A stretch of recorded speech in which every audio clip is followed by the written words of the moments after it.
Hello friend, स्वागत है आपका अपने चैनल आज क्लास में। आज दीपावली है तो आप सभी को दीपावली की हार्दिक शुभकामनाएं।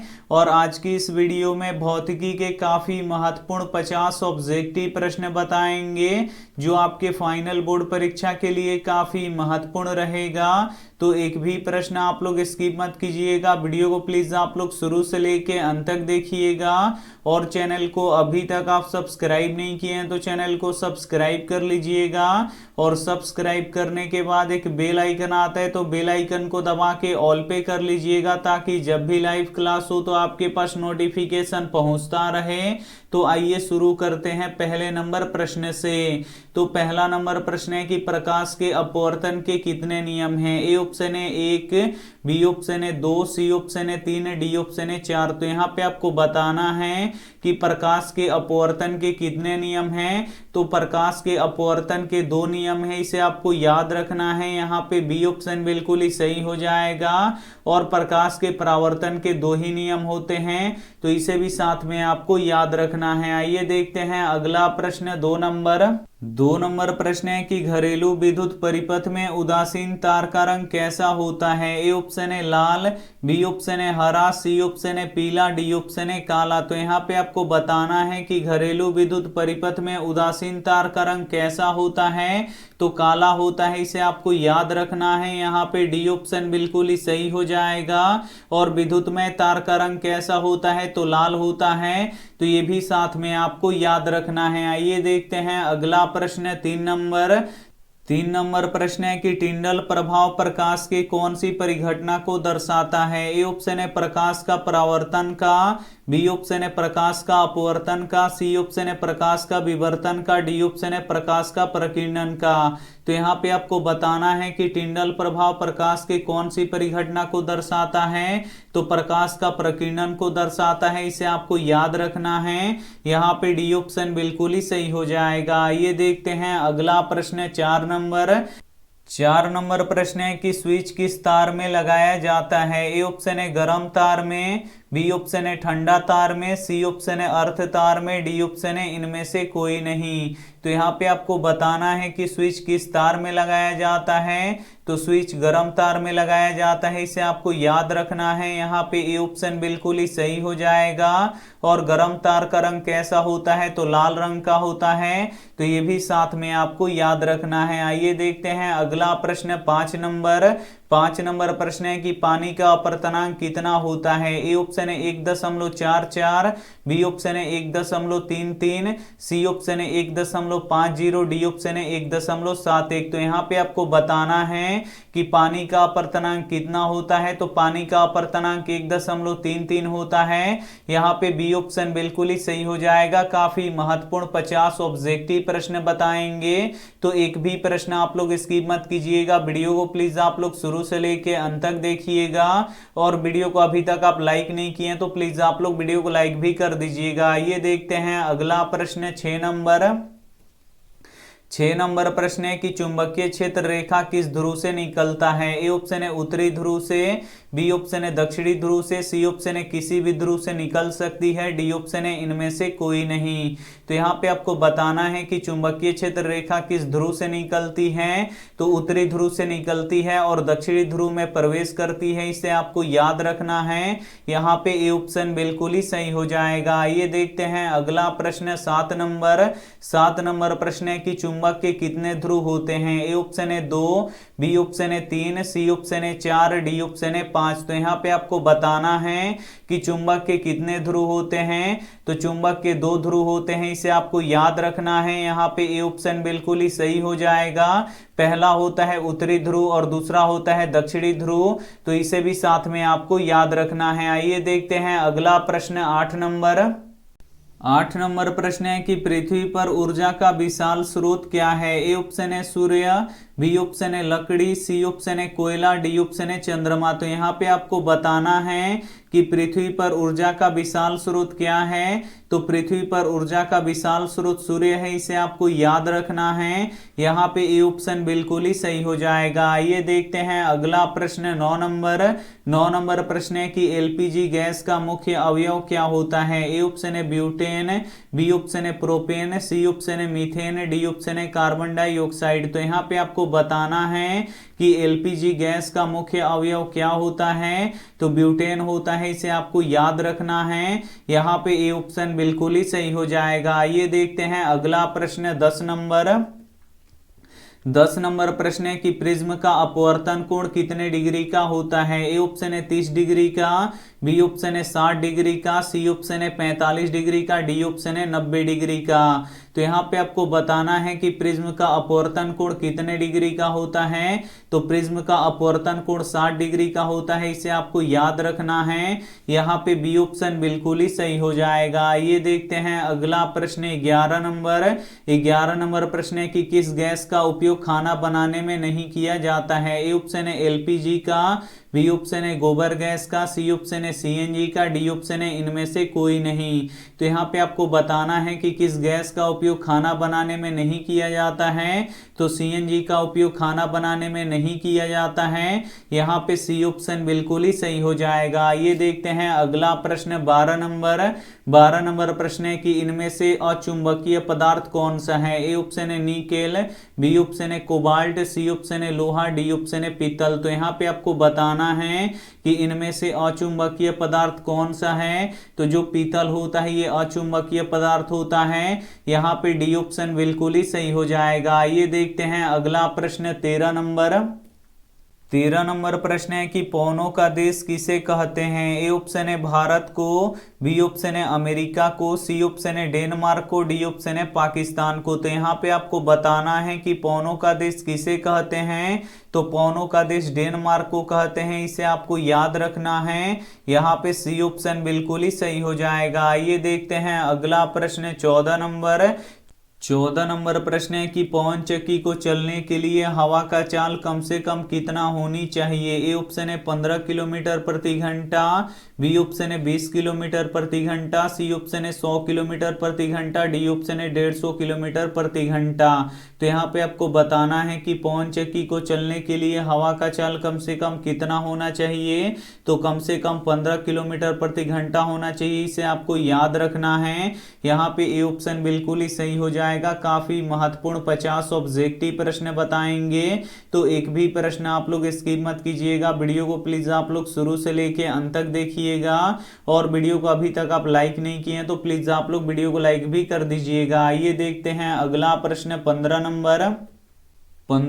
प्रश्न है कि उत्तल लेंस कैसा होता है। ए ऑप्शन है बीच में पतला किनारे पे मोटा, बी ऑप्शन है बीच में मोटा किनारे पे पतला, सी ऑप्शन है दोनों, डी ऑप्शन है इनमें से कोई नहीं। तो यहाँ पे आपको बताना है कि उत्तल लेंस कैसा होता है। तो उत्तल लेंस बीच में मोटा होता है, किनारे पर पतला होता है। यहाँ पे बी ऑप्शन बिल्कुल ही सही हो जाएगा। ये देखते हैं अगला प्रश्न 16 नंबर प्रश्न है कि निम्न में से कौन एक जीवाश्म ईंधन नहीं है। ए ऑप्शन है कोयला, बी ऑप्शन है पेट्रोलियम, सी ऑप्शन है प्राकृतिक गैस, डी ऑप्शन है सोलर। तो यहाँ पे आपको बताना है कि निम्न में से कौन एक जीवाश्म ईंधन नहीं है। तो सोलर एक जीवाश्म ईंधन नहीं है, इसे आपको याद रखना है। यहाँ पे डी ऑप्शन बिल्कुल ही सही हो जाएगा। ये देखते हैं अगला प्रश्न 17 नंबर प्रश्न है कि विद्युत धारा के चुंबकीय प्रभाव का खोज किसने किया था। ए ऑप्शन है न्यूटन ने, बी ऑप्शन है ओस्टर्ड ने, सी ऑप्शन है मैक्सवेल ने, डी ऑप्शन है ओम ने। तो यहाँ पे आपको बताना है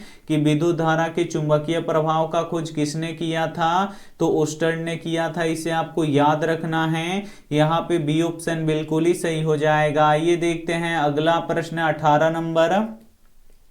18 नंबर प्रश्न है कि कौन बिना ज्वाला का जलता है। ए ऑप्शन है कोयला, बी ऑप्शन है गैस, सी ऑप्शन है किरोसिन, डी ऑप्शन है लकड़ी। तो यहाँ पे आपको बताना है कि कौन बिना ज्वाला का जलता है। तो जो कोयला होता है ये बिना ज्वाला का जलता है, इसे आपको याद रखना है। यहाँ पे ए ऑप्शन बिल्कुल ही सही हो जाएगा। आइए देखते हैं अगला प्रश्न 19 नंबर।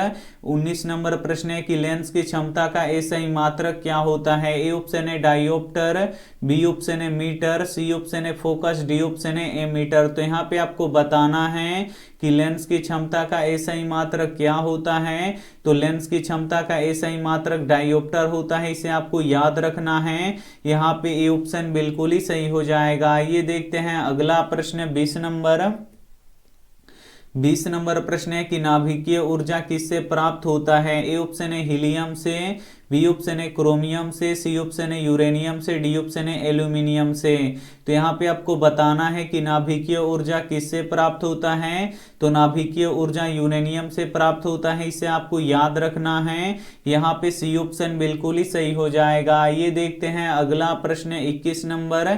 21 नंबर प्रश्न है कि ग्लोबल वार्मिंग के लिए कौन सा गैस उत्तरदायी है। ए ऑप्शन है ऑक्सीजन, बी ऑप्शन है कार्बन डाइऑक्साइड, सी ऑप्शन है नाइट्रोजन, डी ऑप्शन है हीलियम। तो यहाँ पे आपको बताना है कि ग्लोबल वार्मिंग के लिए कौन सा गैस उत्तरदायी है। तो कार्बन डाइऑक्साइड उत्तरदायी है, इसे आपको याद रखना है।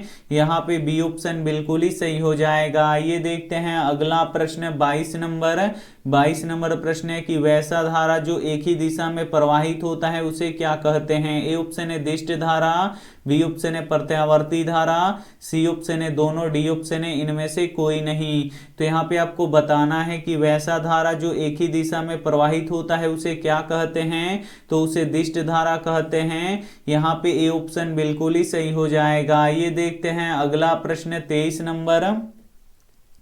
23 नंबर प्रश्न है कि किसका उष्मीयमान सबसे ज्यादा होता है। ए ऑप्शन है गोबर गैस का, बी ऑप्शन है लकड़ी का, सी ऑप्शन है LPG का, डी ऑप्शन है किरोसिन का। तो यहाँ पे आपको बताना है कि किसका उष्मीयमान सबसे ज्यादा होता है। तो LPG का उष्मीयमान सबसे ज्यादा होता है। यहाँ पे सी ऑप्शन बिल्कुल ही सही हो जाएगा। ये देखते हैं अगला प्रश्न 24 नंबर।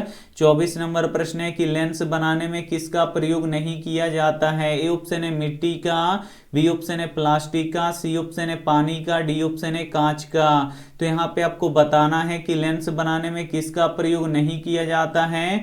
तो मिट्टी का प्रयोग नहीं किया जाता है, इसे आपको याद रखना है। यहाँ पे ए ऑप्शन बिल्कुल ही सही हो जाएगा। ये देखते हैं अगला प्रश्न 25 नंबर।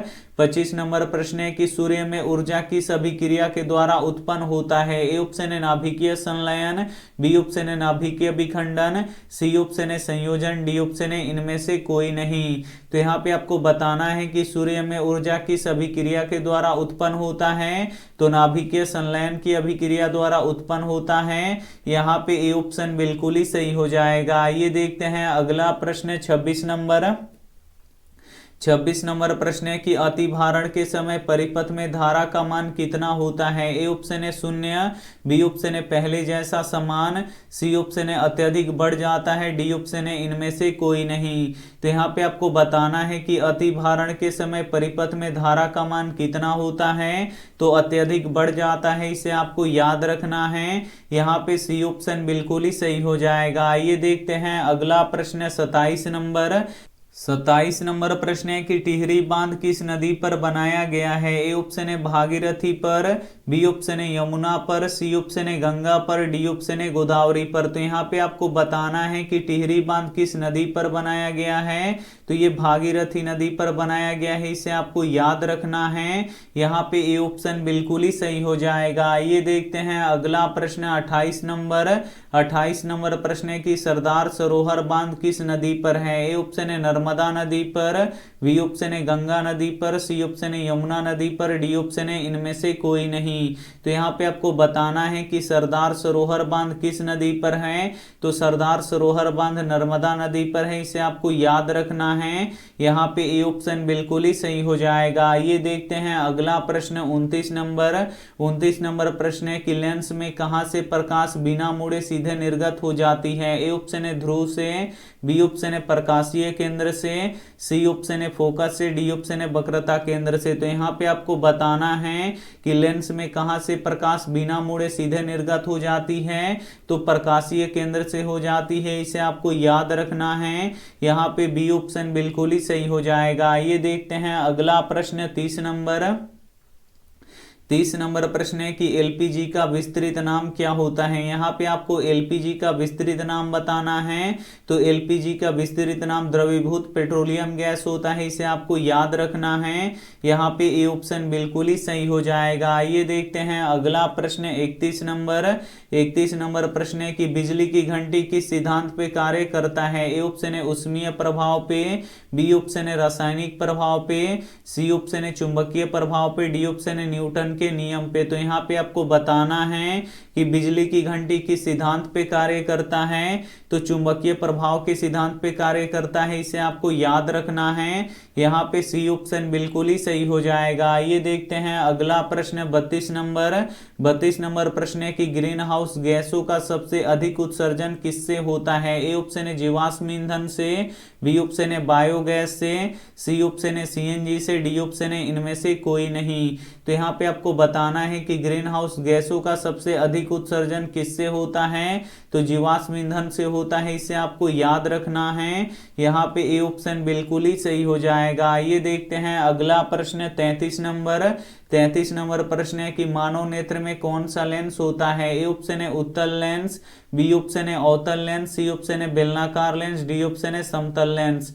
तो यहाँ पे आपको बताना है कि मानव नेत्र में कौन सा लेंस होता है, तो मानव नेत्र में उत्तल लेंस होता है, इसे आपको याद रखना है। यहाँ पे ए ऑप्शन बिल्कुल ही सही हो जाएगा। ये देखते हैं अगला प्रश्न 34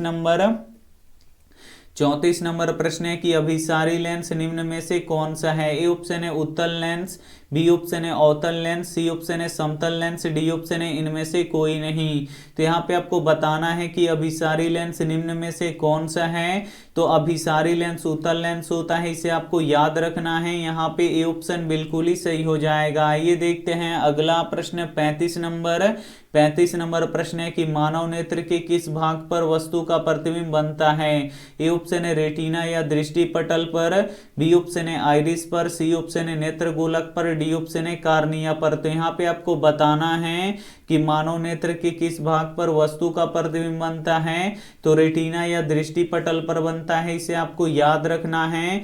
यहाँ पे ए ऑप्शन बिल्कुल ही सही हो जाएगा। ये देखते हैं अगला प्रश्न 36 नंबर प्रश्न है कि डायनेमो से कैसी धारा प्राप्त होता है। ए ऑप्शन है प्रत्यावर्ती धारा, बी ऑप्शन है दिष्ट धारा, सी ऑप्शन है दोनों, डी ऑप्शन है इनमें से कोई नहीं। तो यहाँ पे आपको बताना है कि डायनेमो से कैसी धारा प्राप्त होता है, तो प्रत्यावर्ती धारा और दिष्ट धारा दोनों धाराएं प्राप्त होती हैं। यहाँ पे सी ऑप्शन बिल्कुल ही सही हो जाएगा। ये देखते हैं अगला प्रश्न 37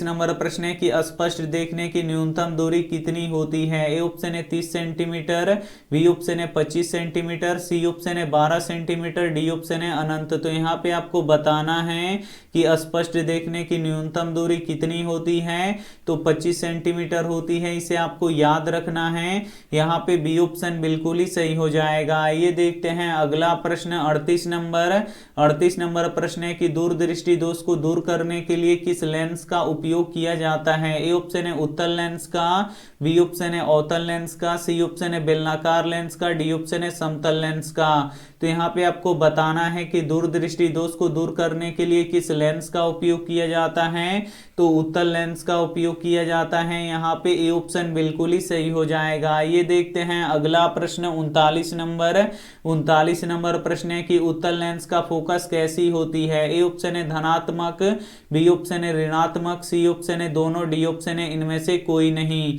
तो यहाँ पे आपको बताना है कि उत्तल लेंस की फोकस कैसी होती है, तो धनात्मक होती है, इसे आपको याद रखना है। यहाँ पे ए ऑप्शन बिल्कुल ही सही हो जाएगा। ये देखते हैं अगला प्रश्न 40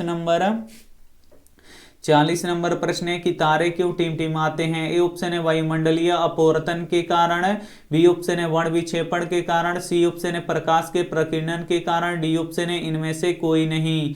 तो यहाँ पे आपको बताना है कि तारे क्यों टिमटिमाते हैं। तो वायुमंडलीय अपवर्तन के कारण जो तारे होते हैं ये टिमटिमाते हुए नजर आते हैं। यहाँ पे ए ऑप्शन बिल्कुल ही सही हो जाएगा। ये देखते हैं अगला प्रश्न 41 नंबर प्रश्न है कि चुंबकीय प्रेरण का खोज किसने किया। ए ऑप्शन है फैराडे ने, बी ऑप्शन है मैक्सवेल ने, सी ऑप्शन है एम्पियर ने, डी ऑप्शन है फ्लेमिंग ने। तो यहाँ पे आपको बताना है कि चुंबकीय प्रेरण का खोज किसने किया। तो फैराडे ने किया, इसे आपको याद रखना है। यहाँ पे ए ऑप्शन बिल्कुल ही सही हो जाएगा। ये देखते हैं अगला प्रश्न 42 नंबर प्रश्न है कि किस रंग का तरंगदैर्घ्य सबसे अधिक होता है। ए ऑप्शन है लाल रंग का, बी ऑप्शन है हरा रंग का, सी ऑप्शन है ब्लू रंग का, डी ऑप्शन है बैंगनी रंग का। तो यहाँ पे आपको बताना है कि किस रंग का तरंगदैर्घ्य सबसे अधिक होता है। तो लाल रंग का तरंगदैर्घ्य सबसे अधिक होता है। यहाँ पे ए ऑप्शन बिल्कुल ही सही हो जाएगा। ये देखते हैं अगला प्रश्न 43